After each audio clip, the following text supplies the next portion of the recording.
Eu convido que vocês abram comigo a palavra do Senhor no Evangelho segundo Marcos, capítulo 14. Nós estamos aos domingos à noite refletindo no Evangelho segundo Lucas. E na exposição dessa noite, nós chegamos no episódio ou na narrativa de Jesus no jardim do Getsemane. Mas eu gostaria de, ao invés de refletirmos em Lucas, observarmos a narrativa do Getsemane da perspectiva descrita por Marcos, porque Marcos nos traz mais alguns detalhes que Lucas omite. Lucas, embora tenha uma mente brilhante, seja sistemático em sua escrita, no episódio do jardim do Getsemane, ele foi mais resumido, ele tinha propósitos diferentes. Então ele resume a narrativa e Marcos já nos traz alguns detalhes muito ricos. Eu expus esse texto numa terça-feira à noite, mas eu gostaria de trazer novamente esse texto por estar dentro da nossa linha de temática, mas numa perspectiva diferente. Quando eu expus esse texto, eu falei sobre como vencer a solidão, mas esse texto nos dá elementos riquíssimos para como encontrar consolo para quando o sofrimento chega. E o sofrimento, como a maioria de vocês sabe, não é um se em nossas vidas, mas um quando. Os puritanos, um grupo de teólogos do século 17 e 18, já diziam que todos nós, mais cedo ou mais tarde, temos um encontro marcado com a noite escura da alma. A noite escura da alma é aquele período da vida, quando você recebe um telefonema e o seu mundo vira do avesso. Quando vem o desemprego, quando vem uma doença fatal, quando vem uma fatalidade que ceifa a vida de alguém querido, e você precisa reajustar a sua vida agora na ausência daquela pessoa amada. A noite escura da alma é aquele período de profunda depressão espiritual, quando você tem a certeza que Deus te ama, mas parece que Ele está muito distante de você. A noite escura da alma é aquele período dos reveses da vida, que te levam a perder o ímpeto, a perder a alegria pela sua salvação. Chega um determinado momento que você começa a orar como Davi no Salmo 51. Deus, restitui a minha alegria. Eu perdi minha alegria. Os dias são maus, estão difíceis. Os puritanos já diziam que todos nós, mais cedo ou mais tarde, passaremos pela noite escura da alma. Ou a gente pode mudar a expressão. O sofrimento, na realidade das nossas histórias, não é um se, mas um quando. E para quando esse dia chegar, nós precisamos saber onde encontrar forças e consolo e como encontrar força e consolo. Por isso que eu peço você, para em nome de Jesus, abrir as Escrituras no Evangelho segundo Marcos, capítulo 14, e acompanhar comigo a leitura dos versos 32 em diante. Então, depois do momento da ceia, quando Jesus termina de lavar os pés dos seus discípulos, dá-lhes a última refeição, parte o pão, distribui o cálice. Então foram a um lugar chamado Getsemane, que fica no Monte das Oliveiras. Ali chegados, disse Jesus a seus discípulos: assentai-vos aqui enquanto eu vou orar. Jesus leva consigo a Pedro, Tiago e João, os 3 discípulos mais íntimos. E ele começa a sentir-se tomado de pavor e de angústia. E Jesus diz a seus discípulos: a minha alma está profundamente triste até a morte. Ficai aqui e vigiai. E adiantando-se um pouco, Jesus se prostra em terra. O evangelista Lucas nos diz que ele se ajoelha, e o texto segue dizendo que Jesus orava para que, se possível, lhe fosse poupada aquela hora, e dizia: Abba, Pai, tudo te é possível, passa de mim este cálice, contudo não seja o que eu quero, e sim o que tu queres. Jesus volta e encontra os seus 3 discípulos mais íntimos dormindo. Ele olha para Pedro, o representante dos discípulos, e diz: Simão, tu dormes? Não pudeste vigiar comigo nem uma hora? Vigiai e orai, para que não entreis em tentação. O espírito, na verdade, está pronto, mas a carne é fraca. Jesus estimula os seus discípulos a orarem para não entrar em tentação, porque ele sabe o que acontecerá nos momentos seguintes. Ele será tirado dos seus discípulos, eles perderão o seu pastor. Eles, os discípulos como ovelhas, ficarão dispersos, serão perseguidos pelo Império Romano. Os judeus os perseguirão a fim de colocá-los em cadeia e, se possível, inclusive matá-los. É nesse sentido que Jesus ora aos seus discípulos dizendo: permaneçam em oração, porque vocês têm o Espírito de Deus a fim de nutri-los para que não percam a sanidade. Mas se vocês entrarem em tentação, se vocês não vigiarem, vocês podem se perder no dia da tribulação, porque o pastor lhes será tirado. Aí Jesus no versículo 39, o texto nos diz que ele se retira de novo e ele ora repetindo as mesmas palavras. Que palavras? Pai, se for necessário, afasta de mim esse cálice, mas não seja o que eu quero, e sim o que tu queres. O verso 39 nos diz que ele se retira, o verso 40 nos diz que ele volta e acha os seus discípulos outra vez dormindo, porque os seus olhos estavam pesados e não sabiam o que lhe responder. Lucas nos diz que os discípulos dormem porque eles estão tomados de tristeza. Você já viveu aquela realidade de grande angústia em sua alma, que drena suas energias, que traz um cansaço emocional profundo, e você cai no sono, você não tem força para permanecer acordado.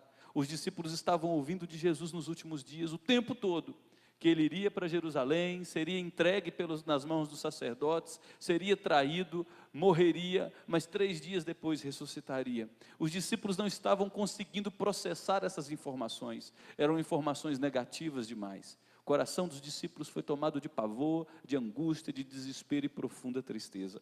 Eles estão com as suas energias emocionais exauridas e eles caem em sono profundo.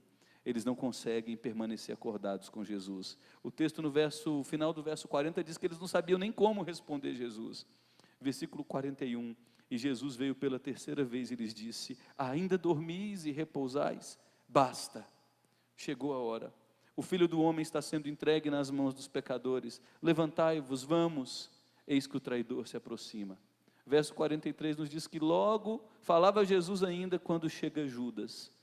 Judas é um dos 12, o tesoureiro do grupo, o homem também amado por Jesus até o fim, e vinha com Judas da parte dos principais sacerdotes, escribas e anciãos, a liderança religiosa judaica, uma turba com espadas e porretes. Ora, Judas, o traidor, tinha-lhes dado esta senha: aquele a quem eu beijar é esse, prendei-o e levai em segurança. E logo que chegou, aproximou-se e disse-lhe: mestre. Mateus nos registra que nesse momento Jesus olha para Judas e diz: amigo. Lucas insere um outro elemento e diz: é com um beijo que você trai o Filho do Homem. E o texto diz que Judas o beijou. Então lhe deitaram as mãos e o prenderam. Nisto, um dos circunstantes, que é Pedro, sacando da espada, feriu o servo do sumo sacerdote e cortou-lhe a orelha. Disse-lhe Jesus: saístes com espadas e porretes para prender-me como a um bandido, um salteador? Todos os dias eu estava convosco no templo, ensinando, e não me prendestes. Contudo, é para que se cumpram as Escrituras. Então, deixando a Jesus, todos os seus discípulos, inclusive Pedro, que disse horas antes que morreria com Jesus se necessário fosse, todos fugiram. E o versículo 51 e 52, que tem a descrição somente em Marcos, acrescenta mais um elemento. Seguia um jovem coberto unicamente com um lençol e lançaram-lhe a mão, mas esse jovem, largando o lençol, fugiu desnudo. Há uma identificação muito parecida com todas as pessoas que experimentam a dificuldade do sofrimento. O primeiro elemento que é comum à maioria das pessoas que passa pela dor da alma, pela noite escura da alma é: eu estou sozinho. Parece que esse é meu calvário, esse é meu drama. Eu não tenho cúmplices em minha jornada. E no certo sentido, quando você passa pelo sofrimento, é uma experiência absolutamente solitária. Ainda que você seja casado, sua esposa sofra com você, seu marido sinta suas dores, você como pai sinta os problemas que seus filhos já maduros e casados passem, ainda assim, quem passa pelo sofrimento caminha numa estrada solitária. Ainda que nós como igreja nos consolemos mutuamente, tenhamos compaixão de quem passa por dores terríveis, a gente não consegue ajudar e nem sentir a dor na dimensão, na amplitude que a pessoa vítima do sofrimento sofre. Num certo sentido, o sofrimento é uma estrada solitária. A gente pode chamar de o nosso calvário. Uma outra dimensão comum à maioria das pessoas que passam pelo sofrimento é dizer: a dor é grande demais, não posso suportar. É melhor eu nem ter nascido se fosse para passar por isso. Ou a minha vida podia ser ceifada mais rapidamente, porque está difícil demais, eu não consigo suportar. Mas Paulo escreve, primeira carta de Paulo aos Coríntios, no capítulo 10, versículo 13, ele diz que não veio sobre vocês uma tentação que vocês não pudessem suportar. Lembrem-se, Deus é fiel e não permitirá que vocês passem por dramas maiores que vocês conseguem lidar. E por Deus ser fiel, Ele proverá escapes, ajustes, manifestações de sua graça, para vocês passarem por esse momento, sem perder a sanidade, sem se perder. Um terceiro elemento que muitas pessoas pensam e é estimulado pela maioria das igrejas chamadas evangélicas no Brasil, com sua péssima teologia, eu estou sofrendo porque tem pecado oculto. Só que aí vem um problema, ninguém te fala qual é o pecado oculto. Você começa a revirar os entulhos da sua alma, você começa a esquadrinhar o seu caminho, e você diz, eu não sei o que eu fiz para estar merecendo isso. Lamentavelmente, pela maioria dos lugares com o nome de igreja, não pregarem boa teologia no Brasil, sempre que alguém está enfrentando um drama, um sofrimento, a primeira hipótese é, qual é o pecado escondido? Mas nem sempre é pecado escondido. Nós vivemos num mundo caído, com seus dramas, tem acidente de carro, pessoas entram em nossa casa, há assaltos, há roubos, há assassinato, há estupros, há adultos que se aproximam da família como amigos e lamentavelmente, no momento onde os pais não percebem, cometem alguma bobagem com a criança e marca a vida daquela criança para o resto da vida, gerando feridas em toda a sua trajetória. A gente vive numa realidade onde o nosso corpo adoece, contraímos doenças. Então nem sempre há pecados ocultos. É claro que determinados pecados trazem consequências severas, mas nem sempre há pecados ocultos. São coisas dessa vida hostil. E por fim, um outro elemento para quem sofre é, meus amigos e companheiros de caminhada me abandonaram. Na época da fartura, da abundância, na época da prosperidade, eu tinha tantos colegas, tantos cúmplices de jornada, mas agora eu estou sozinho. Num certo sentido isso é verdade. Isso é verdade porque a gente vive numa cultura que abomina a dor. A gente vive numa cultura que precisa trabalhar a autoestima do ser humano o tempo todo. Então, quando alguém que está do nosso lado está enfrentando uma situação que nos atordoa, que nos deixa sem fala, a gente acaba por não saber o que falar, por vivermos e crescermos numa cultura que não fala sobre a dor e o sofrimento, que é inevitável na nossa história, a gente se afasta. Na hora da dor e do sofrimento, a gente tem dificuldade em ir lá e dizer, está aqui meu ombro, pode chorar. Eu não sei o que fazer para te ajudar, eu não tenho recursos para te ajudar, mas eu estou aqui, pode falar. Porque às vezes a única coisa que a pessoa precisa é alguém que olhe em seus olhos, que oferte o seu ouvido e diga, fala, fala, fala. E deixa a pessoa falar, falar, falar. E depois que falar, talvez o melhor presente que você pode dar é, vem cá, deixa eu te abraçar. Se tiver que chorar com ela, chore. Se não tiver lágrimas, deixa ela chorar, mas abrace. Põe as mãos na cabeça. Faça uma curta oração. Mas a pessoa às vezes tem a percepção que foi abandonada por todos. E até o abandono faz parte de seu calvário, da trajetória de tratamento de Deus em sua vida. E aqui a gente vai olhar para o texto de Marcos e observar algumas revelações do Getsemane, desse momento de sofrimento de Jesus Cristo, a noite escura de sua alma, o drama particular de Jesus, particular porque nem os seus discípulos mais íntimos conseguem comungar com Jesus, desse momento de inferno em sua alma. A primeira revelação que a gente vê no Getsemane, aqui é que há de fato uma profunda angústia da alma. Note os versos 33 e 34, Jesus leva os seus 3 discípulos mais íntimos, Pedro, Tiago e João, e o texto diz que ele se sente tomado de pavor e angústia. O verso 34 traz um elemento a mais, é a fala de Jesus, a minha alma está profundamente triste até a morte. O evangelista Lucas nos diz que nesse momento, o diabo com seus demônios se assenhoram, não do coração de Jesus, mas se assenhoram daquele espaço do Getsemane para tentar mais ainda Jesus, para oprimi-lo mais ainda, para angustiá-lo mais ainda. Jesus passa por uma profunda angústia de alma. O evangelista Lucas nos diz que ajoelhado em grande pavor, angústia e desespero, é como se o suor dele se convertesse em gotas de sangue, tamanha intensidade de sua angústia. Uma outra revelação do Getsemane é a difícil mortificação do eu. Nos versos 35 e 36, Jesus ora por 3 vezes: Pai, se for possível, afasta de mim este cálice. Cálice é toda a dificuldade que Jesus teria que enfrentar no futuro. Ele seria negado pelo líder de seus discípulos, traído por seu próprio tesoureiro, abandonado por todos os outros 10, Pedro, Judas e agora os outros 10, seria traído pela liderança religiosa que devia apontar o caminho para o povo do Salvador. Ele receberia açoites, cuspes, maltrato, zombaria, humilhação, e na cruz ele seria feito um espetáculo público, humilhação como nenhum ser humano na história passou. É por isso que ele diz: afasta de mim esse cálice. Em sua humanidade Jesus teme, em sua humanidade Jesus geme, em sua humanidade Jesus sofre as dores que eu e você sofremos.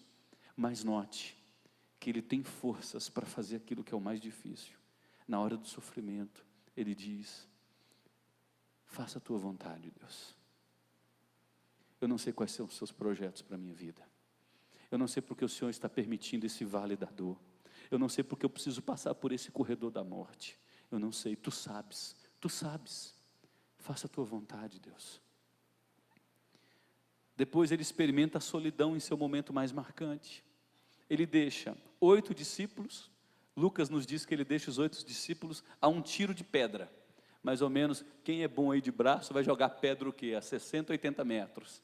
Ele deixa 8 discípulos a um tiro de pedra, leva Pedro, Tiago e João para mais perto. Pedro, Tiago e João veem Jesus ajoelhado, ouvem Jesus em suas orações iniciais e depois caem no sono. Por 3 ocasiões Jesus os repreende: eu preciso de vocês. Os últimos 3 anos eu me dediquei a vocês, eu servi vocês, eu cuidei de vocês, eu protegi vocês, alimentei vocês, eu preciso de vocês. Mas ele fica absolutamente sozinho, porque aquela era a sua jornada. Talvez você esteja vivendo a noite escura de sua alma. Lamentavelmente eu preciso dizer que se ela ainda não chegou, pode ter certeza que um dia ela chegará. Mais cedo ou mais tarde, o quando chegará em sua vida. Jesus experimenta a absoluta solidão, o abandono de seus amigos. Mas o texto não para por aí. O texto diz que ele é entregue nas mãos de gente vil. O versículo 41 nos diz que depois que Jesus fala pela 3ª vez: afasta de mim esse cálice, ele é entregue nas mãos de pecadores. Note a ironia desse texto. Aquele que nunca cometeu pecado, agora é entregue por Deus nas mãos de pecadores. Aquele onde nunca se achou dolo em seus lábios, que nunca falou mal de ninguém, nunca julgou ninguém precipitadamente, aquele que fez o bem em toda a sua vida, agora é entregue nas mãos de gente vil. É o drama daquela pessoa que está enfrentando um sofrimento por ser justo, por falar a verdade, por ser ético, por chamar o mal de mal, por tentar caminhar na estrada certa, por fazer o que é certo. Ele experimenta perseguição, por não entrar no esquema. Ele é abandonado, ele tem seu nome avacalhado. Jesus é entregue nas mãos de gente vil, mas não só isso. O texto diz que ele é traído por alguém a quem se dedicou. Judas foi um dos primeiros discípulos a ser chamado por Jesus, foi nomeado como um de seus apóstolos, recebeu um privilégio especial. Poucas pessoas foram chamadas pelo próprio Jesus Cristo depois de uma noite inteira de oração para serem feitos seus apóstolos. Judas recebeu o privilégio de cuidar das finanças do grupo, era um ladrão. A Bíblia nos diz que Judas colocava a mão nos cofres daquele grupo e roubava o dinheiro. Judas, o texto nos diz em Lucas, que o diabo entra nele. Ele procura a liderança religiosa e ele pergunta: o que vocês vão me dar para eu entregar Jesus para vocês? Que dor no coração do Filho de Deus, ser traído por alguém a quem você se dedicou anos e anos. Você dá seus sonhos para alguém, você se torna parceiro dos sonhos de outra pessoa, você dedica suas emoções, você dedica sua atenção, você dedica sua saúde, você dedica seus recursos financeiros, e num determinado momento aquela pessoa te trai. Quantas mulheres não veem esse episódio lamentável? Dar o seu corpo, de seu corpo nascem filhos, amamenta esses filhos, sofre ao lado de um homem, e esse homem resolve, num determinado momento, entregar seu coração para uma outra mulher. A dor da traição, o amigo que te fere o calcanhar, o amigo que vira as costas contra você e sem explicação nenhuma, se torna da noite para o dia seu inimigo. Que dor para o coração do filho do homem. Mas não só isso, o texto segue dizendo no verso 43, que ele é rejeitado pela liderança espiritual do povo. Judas traiu Jesus num pacto com a principal liderança religiosa dos judeus, fariseus, escribas e os principais sacerdotes. Era um grupo que compunha o Sinédrio. O Sinédrio era um grupo de 70 sábios judeus, que eram responsáveis pela liderança espiritual e administrativa dos judeus do primeiro século.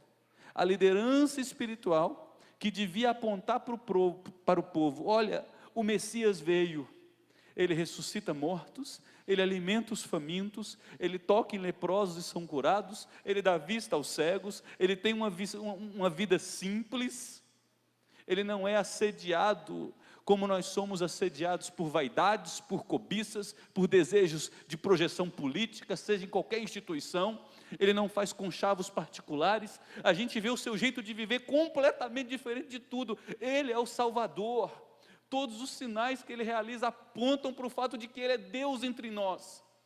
Ao invés de fazer isso, a liderança religiosa é tomada de ciúme e inveja e faz de tudo para assassinar o Filho do Senhor Jesus, o Filho de Deus, o Senhor Jesus Cristo. Mas não para por aí. Marcos nos diz que ele é humilhado por um grupo de arruaceiros. Note o versículo 43. O texto termina dizendo que veio com os sacerdotes, escribas e anciãos uma turba com espadas e porretes. Essa expressão turba com espadas e porretes significa que na noite da traição, a surdina, já era início da madrugada, 2 da manhã, 3 da manhã, as famílias que a gente chama de famílias de bem, estavam dormindo. Aí essa liderança religiosa vai passando pelos antros de Jerusalém, e vai olhando os desocupados e diz: o que você está fazendo?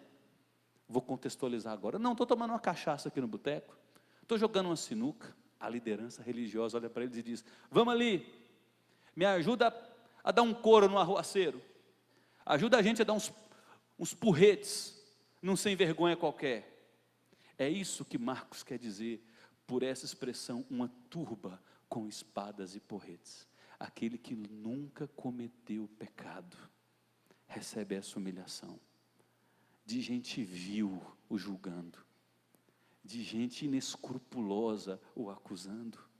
Meu Deus, ter seu nome na lama, ter seu nome, uma reputação com uma vida construída, tendo seu nome difamado por um bando de arruaceiros qualquer. Que dor no coração do Filho de Deus. Quer mais dor no coração do Filho de Deus? Mais elementos para adicionar essas doses homéricas de sofrimento? Note o versículo 47. Ele vê um grande líder falhar. O texto nos diz que Pedro, o representante dos 12, ele pega a espada e ele corta a orelha do servo do sumo sacerdote. Pedro, 3 anos, viu Jesus ensinando a paz. Dê uma face a quem te fere a outra. Caminhe mais uma milha com quem está te chamando para caminhar uma milha. Reparta tuas vestes. Se meu pai quisesse, ele enviaria uma legião de anjos para me defender. Mas como Jesus sabia cumprir a vontade do Pai, ele nunca realizou a sua autodefesa. Pedro, o líder que representava os 12, cresceu na caminhada com Jesus, vendo Jesus viver em paz. E agora ele saca da espada, corta a orelha do servo do sumo sacerdote, que o apóstolo João dá o nome de Malco. mas Jesus pega aquele pedaço de orelha e o restitui. Jesus ama inclusive os seus inimigos no momento mais escuro de sua alma, no momento mais difícil. Ele não permite que a amargura tome conta do seu coração, ele não retribui ódio com ódio nem hostilidade. Ele vê a falha de um grande líder. Jesus também vê uma prisão injusta.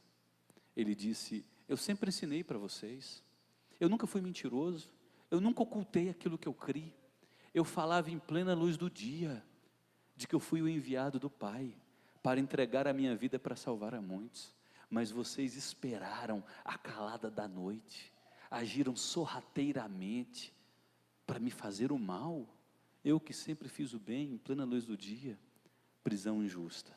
O evangelista Mateus nos diz que testemunhas falsas são compradas a fim de testemunharem injustamente contra Jesus. O verso 50, em penúltimo lugar, nos diz que Jesus agora experimenta um abandono em grandes proporções. Note como termina o verso 50. Então, deixando-o, todos fugiram. É por isso que a noite escura da alma, ou quando o dia do sofrimento chega, é uma estrada solitária. Para todos nós será assim. Não é que as pessoas perderam o amor e nos abandonaram, não é que todos os amigos viraram as costas, pode ser que aconteça com a grande parte, mas pode ter certeza, Deus vai preservar pessoas que vão se compadecer de você, que lamentarão o que você está passando, mas a noite escura da alma, em grande medida, é uma trajetória de Deus, tratando em nossas vidas, é uma trajetória de solidão, porque Deus quer nos mostrar e nos convencer, que ainda que os recursos humanos todos falhem, Deus será suficiente para nos conduzir em triunfo, inclusive pelo momento escuro da alma. E o texto de Marcos termina trazendo para todos nós uma confissão assustadora. Note os versos 51 e 52. O evangelista Marcos é o único que registra esse episódio. Seguia-o um jovem coberto unicamente com um lençol, e lançaram mão dele, mas ele, largando o lençol, fugiu desnudo. O que isso pode significar é que Marcos era um discípulo que apreciava Jesus. Naquela madrugada, ele ainda jovem, acordado, viu o movimento.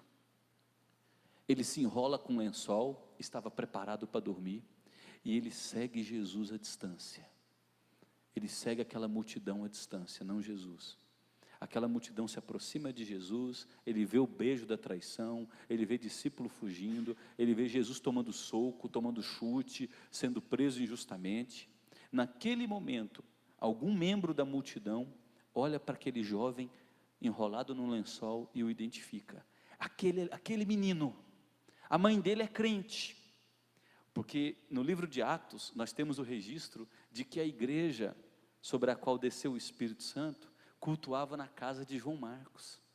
Esse João Marcos, jovem, era um menino crente. Ele se aliou a Pedro e escreveu esse primeiro evangelho. Marcos foi o primeiro evangelho a ser escrito, não foi Mateus. Aí o povo olha e diz: aquele menino anda com ele. Eu já vi aquele menino no grupo dele. Aí conseguem agarrar Marcos. Não sei se ele era magrinho, liso. Ele consegue fugir e foge pelado, humilhado no meio da madrugada. Com isso, Marcos está trazendo a sua autoconfissão. Não foram só os discípulos que o abandonaram, não foi só a liderança religiosa que o traiu, eu também fracassei com ele. Eu gostava dele e o deixei só. Eu o apreciava e o abandonei no momento mais difícil de sua vida. Essa é a autoconfissão de Marcos. A gente pode concluir essa reflexão observando esses 3 pontos. Com muito temor eu digo que num certo sentido, somente a cruz não era o suficiente. A Bíblia diz que Jesus se identifica conosco em toda a nossa humanidade. Por se identificar conosco em toda a nossa humanidade, Ele sofre o abandono, a traição, a rejeição, Ele sofre a falha de caráter de seus discípulos, a falha de caráter da liderança religiosa. Ele passa por todas as experiências humanas em sua plenitude para se identificar com toda a nossa humanidade e conhecer o nosso sofrimento na pele. Num certo sentido, somente a cruz não era o bastante. Deus tinha reservado para o seu filho doses de sofrimento adicionais à cruz, para que ele se tornasse cúmplice da nossa humanidade. Em segundo lugar, ele passa por tudo isso para se identificar conosco e ser aprovado como nosso substituto. Note, se você é bom de memória bíblica, que Jesus é batizado por João Batista, em Marcos capítulo 3, logo a seguir, depois de seu batismo, ele é levado pelo próprio Deus para o deserto, a fim de ser tentado pelo diabo. Ele fica 40 dias em jejum. Nesses 40 dias ele é tentado pelo diabo e seus demônios, e ele é tentado em todas as provações que o povo de Israel recebeu no deserto, ao caminhar por 40 anos da terra, do Egito à terra da promessa. Onde Israel, o povo de Deus, falhou no Antigo Testamento, Jesus venceu no Novo Testamento.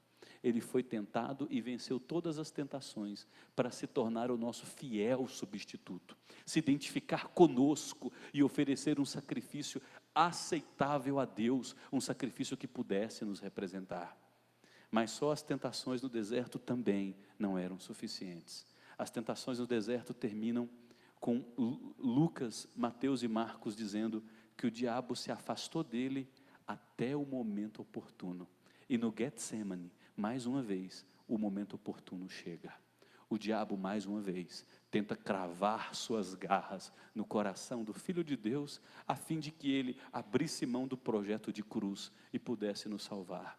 Mas ele permanece fiel até o fim, enquanto recebe todas as dores e angústias infernais em nosso lugar, para se tornar o nosso verdadeiro substituto, e ao ir à cruz, oferecer um sacrifício perfeito. As últimas palavras dele na cruz foram: está consumado. No grego é uma única palavrinha, tetelestai. Imagina o primeiro século. Havia grandes feiras ao ar livre em todas as cidades do Império Romano.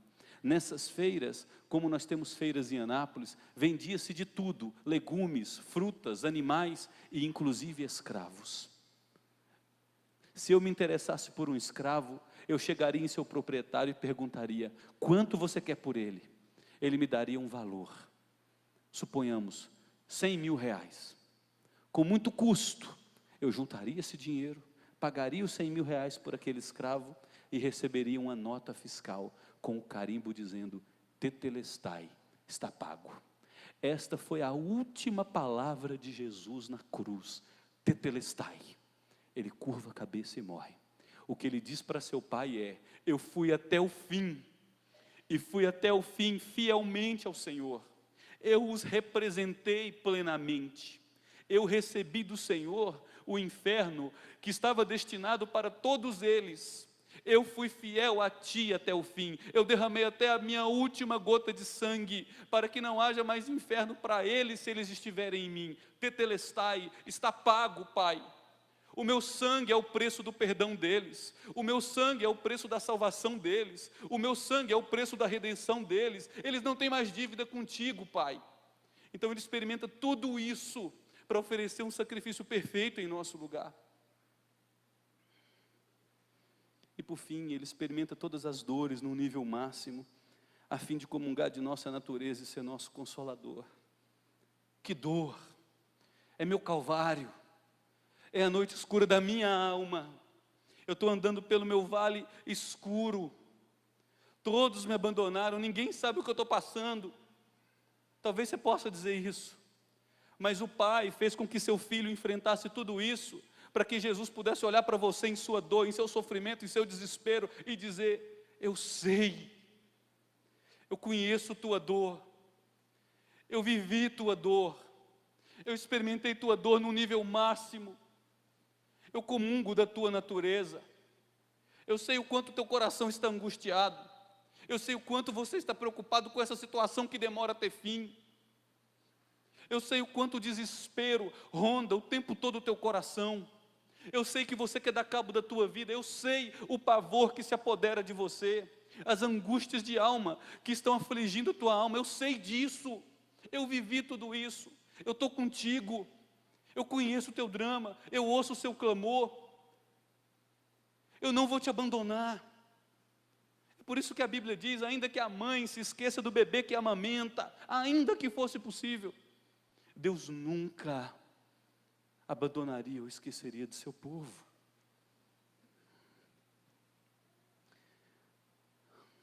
Lembre-se disso. Não estamos sozinhos. Deus está presente conosco nos vales mais sombrios. Não estamos sozinhos. Essa é a revelação de Deus a Moisés, depois de 400 anos de escravidão naquele maldito Egito, onde crianças foram assassinadas, homens foram humilhados, feitos escravos. Deus chega para Moisés e diz: vai dizer para o meu povo que eu sou o Deus da aliança. Vai dizer para o meu povo que eu tenho um pacto com eles. Vai dizer para o meu povo que eu sempre vi o sofrimento deles. Vai dizer para o meu povo que eu sempre ouvi as orações, eu conheço a angústia, os dramas, o desespero. E vai dizer para o meu povo que eu vou intervir para ajudá-los, eu vou salvá-los, eu vou agir neles. Deus está presente com a gente. Você não está sozinho em seu vale de dor, você não está sozinho em sua angústia, ainda que pessoas não consigam comungar, compreender e saber o quanto aquilo é angustiante. Deus sabe, porque Ele viveu a angústia em plenitude e a venceu, para se tornar cúmplice com você, seu consolador. Não se desespere no sofrimento. Ele sabe o que sentimos, comunga a nossa dor. E ainda que todos saiam, Ele estará presente governando toda circunstância difícil. E por fim, e obviamente não menos importante, em momentos de grande tristeza, abandono, rejeição, traição e solidão, querido, só há um caminho para a gente. Corra para a presença de Deus. Olhe para Jesus e siga. Corra para a presença de Deus. Olhe para Jesus e siga. Ali você encontra abrigo, será consolado e terá suas forças renovadas. Hoje pela manhã, em nosso centro para treinamento de discípulos, eu refleti com o pessoal no Salmo 3. Davi é abandonado pelo seu filho realiza um golpe de estado, arregimenta todo o exército de Israel e vem com sangue nos olhos para matar o seu próprio pai. Davi é obrigado a fugir envelhecido para o deserto, conta com poucos soldados também envelhecidos. Absalão tem todo o aparato do estado a fim de matar seu pai, perseguir seu pai, e no meio do deserto Davi diz: Senhor, Tu és meu escudo, só o Senhor é meu defensor, Tu és a minha glória, só o Senhor pode me ajudar, és Tu quem exaltas a minha cabeça, Senhor, Tu és quem reina, quem governa a história. Eu entrego ao Senhor a minha causa, eu clamo a Ti. E o versículo 5 do Salmo 3 nos traz um resultado maravilhoso da oração de entrega de Davi. Diz: deito-me e pego no sono. Acordo, porque o Senhor me sustenta. Eu deixo de ter medo dos milhares de adversários que se levantam contra mim de todos os lados. Davi olha para Jesus e segue. Ele corre para a presença de Deus. E ali ele encontra abrigo, é consolado e tem suas forças renovadas. E eu quero concluir com você essa mensagem, te convidando a abrir a carta aos Hebreus, no capítulo 14, capítulo 4. Carta aos Hebreus, capítulo 4. A leitura dos versos 14 a 16. Mais para o final do Novo Testamento. Concluiremos com essa leitura de Hebreus 4, versos 14 a 16.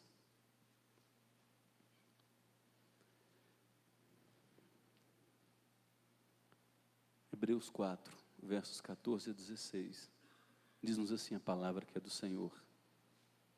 Tendo, pois, a Jesus, que é o Filho de Deus, o Filho de Deus, como grande sumo sacerdote, que por ter oferecido um sacrifício perfeito, e esse sacrifício ter sido aceito, ele penetrou os céus. A Bíblia diz que ele está sentado à direita de Deus, ele reina em glória, ele domina sobre tudo e voltará. Romanos 8 nos diz que ele ora por nós, e geme e intercede por nós. Tendo a Jesus como sumo sacerdote fiel, conservemos firmes a nossa confissão, porque não temos sumo sacerdote que não possa compadecer-se das nossas fraquezas. Antes, ele foi tentado em todas as coisas, à nossa semelhança, mas sem pecado. Acheguemo-nos, essa é a convocação de Deus, acheguemo-nos com confiança, junto ao trono da graça, a fim de recebermos misericórdia, e acharmos graça, para socorro, em ocasião oportuna. Venha para o trono de graça, porque Jesus é o seu fiel intercessor. No trono de graça você encontrará misericórdia e achará a provisão diária para enfrentar esse momento de sua vida. Deus é fiel e jamais se esquecerá dos seus. Esta é a palavra do Senhor.